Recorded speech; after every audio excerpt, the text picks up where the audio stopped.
really found the person that we want to introduce to you and to share their work with you and to be inspired by, because she is truly inspirational, not just in terms of who she is, but also what she's been able to do. And so we're so proud of her. So we're going to welcome just a little more formally, Robin Cole, who's with us here in the front row.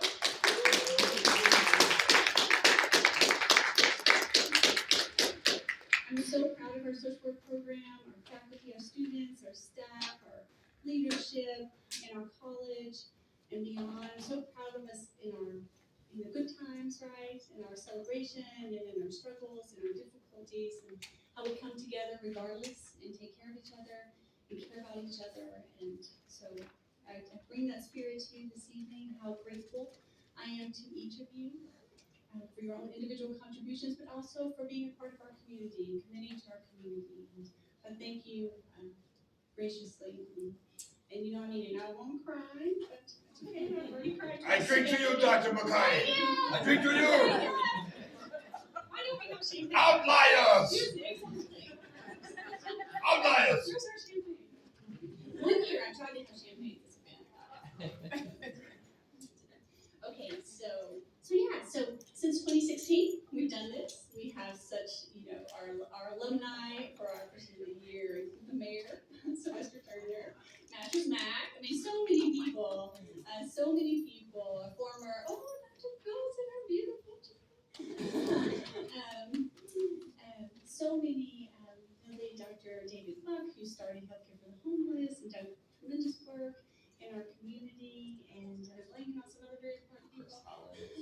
Oh yeah, Chris Hollins, who really did remarkable work during to make elections free, accessible, and so as county clerk, so many people who are transforming our community, and so we're going to add to that this evening.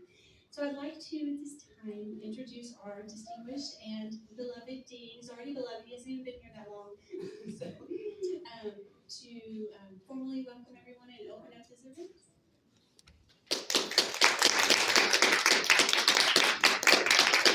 Thank you, Dr. McCarty. It's really a pleasure to be here. This is one of my favorite events of the year. This is my 4th year. Crazy. Yes. Awesome. Appreciate it. Four more. All right. I'm going to try. But I'm telling you a little about the College of Public Service. So University of Houston Downtown is the 2nd largest university in Houston, the 4th largest city. We're also the most diverse university, not only in Houston, but the southern region. And so because of that, because we're downtown, and because of what our passions are, we talk a lot about justice. And I think you can't find a better example of fighting for justice than our social work faculty and our social work program and our social work students. And so to me, you're the perfect social work person.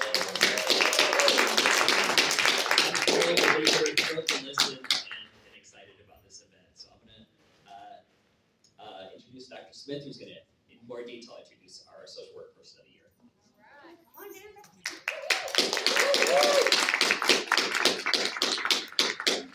I'm so glad to be here this evening. I had the pleasure of nominating our awardee, and I'm so grateful that she was selected unanimously for this honor. Our honoree this evening is Robin Cole. She's the founder and president of the Society of Justice and Equality. It's called S.O.J.E.S. It's an independent nonprofit organization dedicated to historic preservation and educating the community about the contributions of African Americans in the creation and progression of Sugar Land in Fort Bend County, Texas. This includes commemorating and memorializing the Sugar Land 95. I'm really, really pleased to have Robin. She has been a guest speaker in my classroom. She's worked really closely with one of our favorite graduates, Ursula Whetstone-Knox. And what's so inspiring about Robin, what's so important, I think, about her story is the fact that she's, as she said, she's a grandma. She's an everyday citizen who just saw a need in the community and decided to do something about it. And I think that I'm so inspired by that. And I believe that's a message that's really important for all of our students. We have students that come here with so much passion and so much energy and excitement about changing the world, about doing the best that they can to make our communities better. And I think it's really important for them to understand that what they want to do, they can do. And and that it just takes one person to get things started. And so we have lots of people in here who fit that description. And so I think Robin is just one person along your journey that you'll get to hear from who can tell you that, yeah, one person really can make a difference. So without further ado, Robin Cole.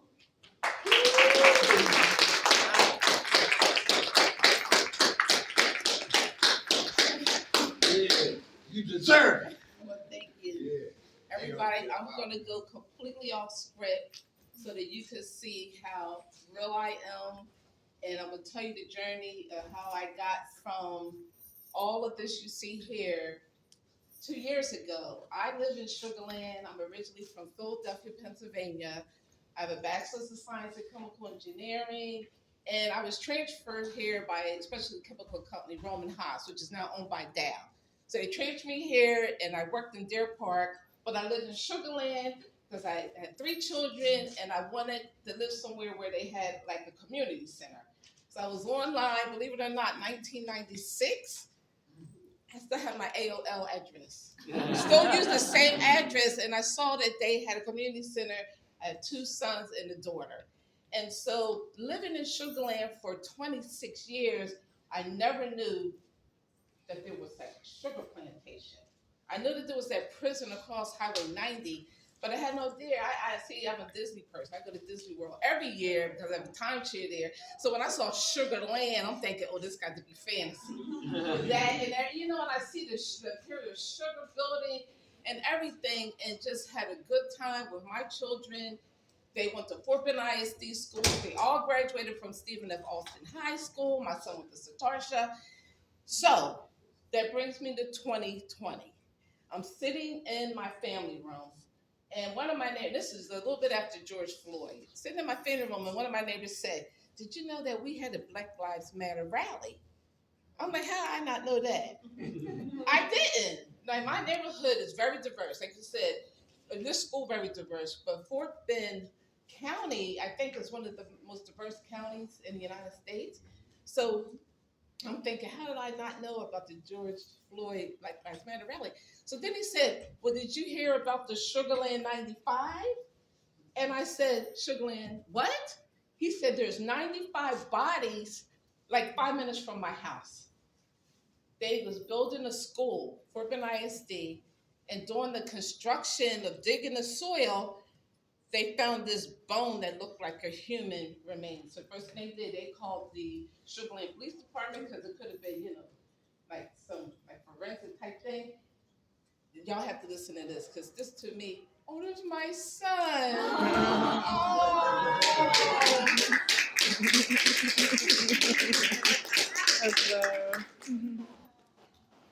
You right on time. Yeah, they all gonna make it. When I moved here, my son was in kindergarten. He is 31 years old and just closed from his first house today. That's why I didn't think he's going to make it because I know he got this house. I'm thinking he's not going to take time for his mother to come here, but he is right here on the front row. Thank you so much for being here. Thank you. And so when he told me about the Sugarland 95, I'm like, there's 95 bodies near my house? And my son will tell you, I said, his name is Kevin. I said, Kevin, we gotta go over this because I didn't know nothing about these bodies. We go over there, and everything I tell you is the truth. The grass was about 2 feet high. There was no fencing. There was no markers. The only thing it said is Bullhead Camp Cemetery. I said, how in the world is this a cemetery when there's no markers? You don't know who's in there, nothing. So right then and there, like you said, Dr. Smith, right then and there, I said, okay, see, this is not going to work. This is not going to work. That nobody is doing anything about this. And so I decided right then and there, that was May of 2020. I wrote to Governor Greg Abbott. I wrote to Sheila Jackson Lee. I wrote to Al Green. I know all of them now. I didn't know the mayor of Sugarland. I wrote to Kamala Harris, she was vice president then. Al Sharpton. I wrote to all the civil rights people. I wrote to 250 of my neighbors. Did y'all know that just like 95 bodies over there? How come nobody said? So then I had enough nerve to say to all these politicians, we need to have a Zoom meeting because right around COVID. And we, as Americans, need to figure out what to do about these 95 people. So Jackson Lee was the only one who wrote me back. She was. Greg Abbott wrote me back, but he said, no, that's not my issue. Oh, yeah. Y'all need to deal with that. But that's not my issue. You need to talk to some local people. So anyway, I said, who owns the land? It turned out to be Fort Benning Estate. Fort Benning Estate bought the land from the state of Texas. And when they excavated the soil and they found that one bone, they took that bone to a lab in Galveston. It came back 99% not human. Not human. So I guess they thought, okay, well, we can keep on building houses like they've been doing for the past 200 years. But one of the people working for Fort Benning Steve said, no, I have a different lab. He took it to a lab that was, I think, Sam Houston University. Came back 100% human. Mm-hmm. Everything I'm telling you, you go to Fort Benning ISD's website. It's a 575-page report. And then they start finding bodies. 1, 2, 3, 4. They went to 40, 50. Everything I'm telling you, just type in Google Sugar Land 95 Discovery, and everything you see and hear is true. Over the past 2 years, I have met with every politician, school district, because we have to find their families. Those people died building up the city of Sugar Land. And I just want to read one thing to you. In Sugar Land, there were over 12 state-run prison farms. What they did after the Civil War, 1863 was the Emancipation Proclamation. Abraham Lincoln signed that. That was a proclamation. What he did, he freed only the enslaved people who was in states, Confederate states, because of the Civil War, that did not free all of the enslaved people. 2 years later, they amended the Constitution with the 13th Amendment. The 13th Amendment said that slavery was over, except as punishment for a crime, because they didn't have that free labor anymore. And they needed somebody to work the cotton plantation, the sugar plantation, the tobacco plantations. And in Sugar Land, all the money in the state of Texas Treasury dried up. The state of Texas gave a lease to 2 men, Edward Cunningham and Littlebury Ellis. It's an insult to me as an African-American person that my subdivision, we have a park with a swimming pool, Ellis Park. There's another park, Cunningham Park. The middle school that my son went to, Satarsha Middle School, that was Littlebury Ellis's daughter. You see evidence of what happened here in Sugar Land throughout. They never thought they would find 95 bodies of people. And you see the names here. What I did is when I decided to form S.O.J.E.S, I used my own money and I said, I'm going to do this myself.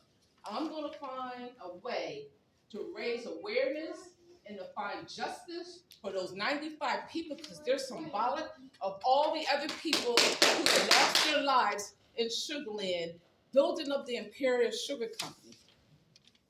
There were, like I told you, the 12 state-run prisons, but there were 51 convict camps in Texas, with Sugar Land being one of the largest ones.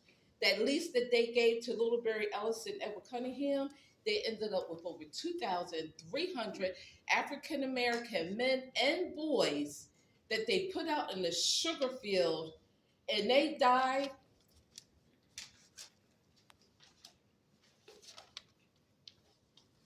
One died and just got another, because they weren't property. See, if they were enslaved people, they were property, see, they made sure that they fed them, made sure they still had kids, they made sure that they could work the plantation. But not convicts. When the convicts died, you just got another. When you look at how they died, from heart, from drowning, congested, pneumonia, they were as young as 14 years old. They suffered from heat exhaustion, beatings, malnutrition. And listen to this, to try to stay alive, because they were dropping like flies. They would amputate their own feet. They would place lye into razor cuts to create fester sores. They would inject kerosene under their skin. They would fracture their arms and legs. They would amputate 3 fingers from one hand. They would sever their Achilles tendon, and then the doctors would reconnect. The story has to be told. That's the good white folk. And I have to applaud Ursula. She graduated from your university. It took me 2 years. I wrote over like 400 pages. I am not a research person at all. Like Dr. Smith says, I'm a mother of 3 children, a grandmother of 4 children, and Ursula said, we got to do a podcast. I said, I don't know nothing about no podcast. Sure you right.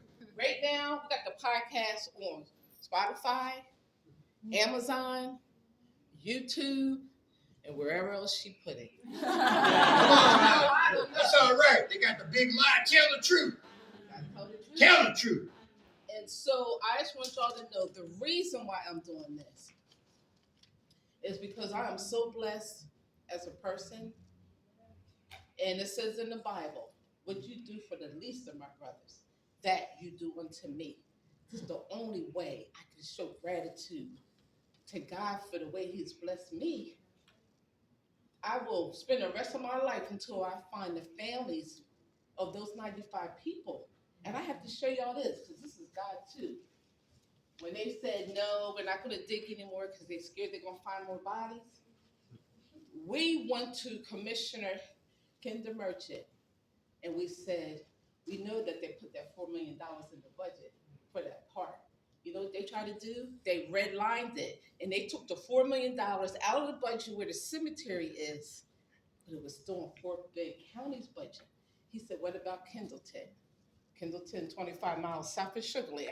I said, I don't care where you put it. You can put it on the moon. You got a museum for the Holocaust. You got a museum for lynching. We need a museum for convict leasing. Look what happened last month. Y'all have to know one person does make a difference. Look at it. They said they're going to build that. And he told me that's phase 1. That's phase 1. And so I'm so happy and honored to receive this award. And I want to thank Dr. Smith and Dr. Carty and the faculty of the University of Houston Downtown College of Public Services Social Work Program. My heart is full that y'all would think enough about me to recognize the work that I'm doing here. And I just want to end with my song, and please just listen with me, because I play this song just to show gratitude to God. So please, I want to play this song. Thank you. It's only 5 minutes.